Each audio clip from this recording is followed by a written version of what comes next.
महाराष्ट्रातील प्रत्येक बातमी सर्वात पहिल्यांदा तुमच्या मोबाईलवर पोहोचण्यासाठी द महाराष्ट्र न्यूज चॅनलला सबस्क्राईब करा। 8 ते 10 दिवसापूर्वी तालुक्याचे नेते आणि माजी आमदार संजय जगताप यांच्या नेतृत्वाखाली भारतीय जनता पक्षाचे सर्व अध्यक्षसहित सर्व सदस्य सासवड नगरपालिकेमध्ये आम्ही जाऊन सासवड शहरामधील ज्या काय समस्या आहेत, गेले 3 वर्षापूर्वी प्रशासकीय राजवट आल्यानंतर ज्या काही समस्या निर्माण झाल्या त्या समस्याचं निराकरण करण्यासाठी आम्ही 8-10 दिवसापूर्वी सासवड नगरपालिकेत जाऊन चीफ ऑफिसर मुख्याधिकारी चव्हाण साहेब यांना भेटून आमच्या अडीअडचणी सांगितल्या। त्या सांगितल्यानंतर त्यांनी काही प्रमाणात पूर्तता केली, पण अडचणी 3 वर्षाच्या एवढ्या मोठ्या आहेत। राजन भाईंनी इतर यांनी टिळेकर असेल, मसाले असेल, सर्वांनी त्यांच्या गावाच्या ज्या समस्या आहेत त्या निश्चितपणे मांडलेल्या आहेत, पण त्याची अजून पूर्तता काही प्रमाणात झाली। ती एवढी मोठी पूर्तता म्हणजे होणं फार अवघड आहे, कारण त्यांनी जे सांगितले की आमच्याकडे पैशाची अडचण आहे, निधी उपलब्ध नाही, प्रशासकीय मान्यता नाही, आणि ह्या सर्व गोष्टी करत असताना आपण गेले 1, 2, 2.5 वर्ष काय करत होता हा खरा प्रश्न त्यातनं निर्माण होतोय। कारण आज आपण पाहिलं की सासवडमधील नागरिकांना मूलभूत सुविधा उपलब्ध करून देणं हे आपलं नगरपालिकेचं कर्तव्य आहे। या मूलभूत सुविधाच उपलब्ध होत नाहीत। उदाहरणार्थ ड्रेनेज लाईन असेल, पाण्याची पाईपलाईन असेल किंवा लाईटचं असेल, ह्या मूलभूत सुविधा आहेत, पण ह्या जर तुम्हाला उपलब्ध होत नसतील तर नागरिक निश्चितपणे आंदोलन करणार, यात काही शंका नाही। मुळात आज परिस्थिती अशी आली की सासवड नगरपालिकेमधील ज्या हद्दीमध्ये जे रस्ते आहेत ते रस्ते म्हणजे अक्षरशः अतिशय वाईट अवस्थेमध्ये आहे। प्रत्येक रस्त्याला खड्डे आहेत, कुठलाही एक रस्ता असा प्लेन नाही। ही रस्त्याची समस्या सर्वात मोठी आहे, आणि समस्या निर्माण होत असताना ड्रेनेज लाईनचे जे ते सांगतात की अजून मंजुरी मिळाली नाही, पैसे उपलब्ध नाही, पण ज्या तात्पुरत्या दुरुस्त्या करायच्या असतात त्या सुद्धा दुरुस्त्या यांच्या हातून होत नाही। त्यांनी 1-2 आता दुरुस्त्या केल्यात, पण त्या माफक प्रमाणात आहेत। त्याच्या दुरुस्त्या वाढवणं आणि नागरिकांचं आरोग्य योग्य ठेवणं आणि त्या नागरिकांच्या आरोग्यास कुठलाही धोका उपलब्ध होऊ नये या दृष्टिकोनातून सासवड नगरपालिकेने प्रयत्न करायला पाहिजेत। त्यांना आम्ही 19 तारखेपर्यंत, आजची जी 19 तारीख आहे, 19 तारखेपर्यंत त्यांना मुदत, 18-19 तारखेपर्यंत मुदत दिली होती। त्यानंतर आम्ही गाव बंद ठेवू म्हणून असं त्यांना सांगितलं होतं, पण त्यांनी काल आता सांगितलं की त्यांनी अध्यक्षांना की नगरपालिकेच्या ऑफिसमध्ये बोलून त्यांनी जे सांगायला पाहिजे होतं किंवा पत्र द्यायला पाहिजे होतं ते न देता पोलीस स्टेशनला बोलून पत्र देतात, ह्याचा अर्थ आपण कुठेतरी चुकत आहोत ह्याचं त्यांना नक्कीच भान आलेलं आहे। तरी मला माझी म्हणजे आमच्या सर्वांच्या वतीने विनंती आहे की त्यांनी इथून पुढे सुधारणा करावी आणि सासवडकरांचं आरोग्य, नागरिकांचं आरोग्य, त्यांना मूलभूत मिळणाऱ्या सुविधा ह्या लवकरात लवकर उपलब्ध करून द्याव्यात।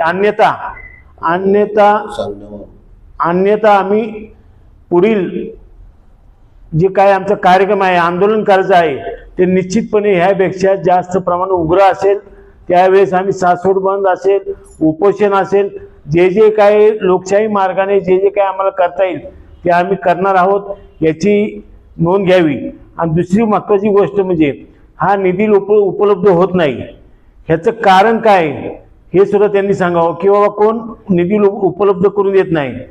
कारण की हा एकट्या दुकट्याचा प्रश्न नाही किंवा एका पक्षाचा प्रश्न नाही किंवा हे नाही, हा संपूर्ण सासवडकर नागरिकांचा जवळजवळ 30-35 हजार अधिकृत नागरिक इथं राहतात, आणि त्याचबरोबर बाकीचे जे इतर आहेत असे 30-1 हजार, असे 60-70 हजार नागरिकांचा हा प्रश्न आहे।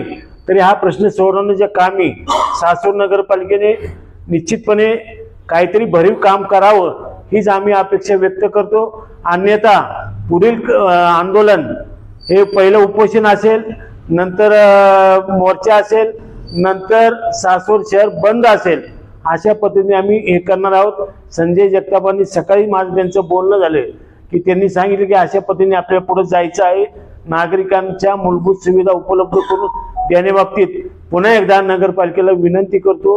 त्यांनी आम्हाला सहकार्य करावं व नागरिकांना दिलासा द्यावा. धन्यवाद. आपण अनेक कार्यकर्त्यांकडून त्यांच्या भावना समजून घेतल्यात.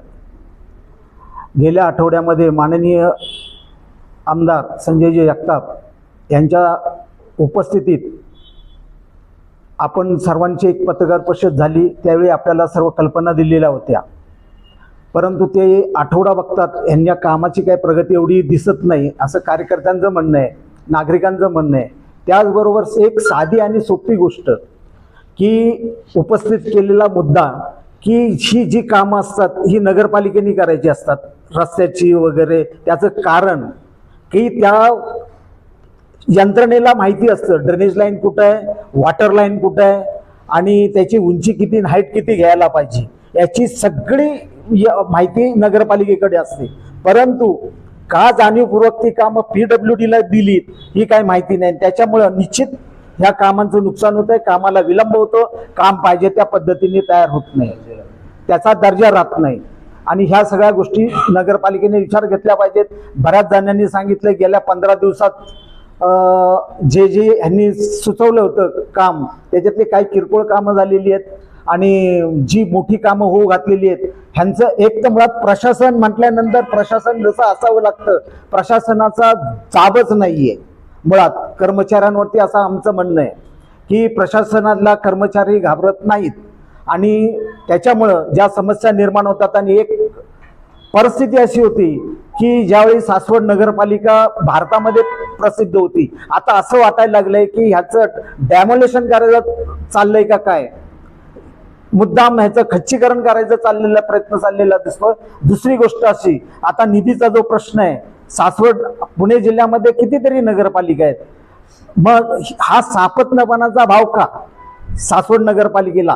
बाकीच्या ठिकाणी सगळ्या गोष्टी बरोबर मिळत आहेत, मग सासवड नगरपालिकेलाच का वंचित ठेवलं जाते त्याच्यापासून? ह्याच्या पाठीमागे काय मोठं कट आहे, कारस्थान आहे, हे काय समजत नाही. आणि म्हणून ह्या सगळ्यांच्या वतीनं, सगळ्यांच्या साक्षीनं मी परत एकदा प्रशासनाला सूचना करतोय, मुख्याधिकाऱ्यांना, की इथून पुढची जी कामं असतील ती वेगाने करा, निश्चित प्रामाणिकपणे करा. तसं नाही केलं तर पुढच्या 15 दिवसानंतर ह्यांनी सांगितलेलंच आहे आता चव्हाण साहेबांनी की आम्ही त्याच्या बाबतीत अग्रेसिव्ह राहू आणि मोठं आंदोलन छेडू.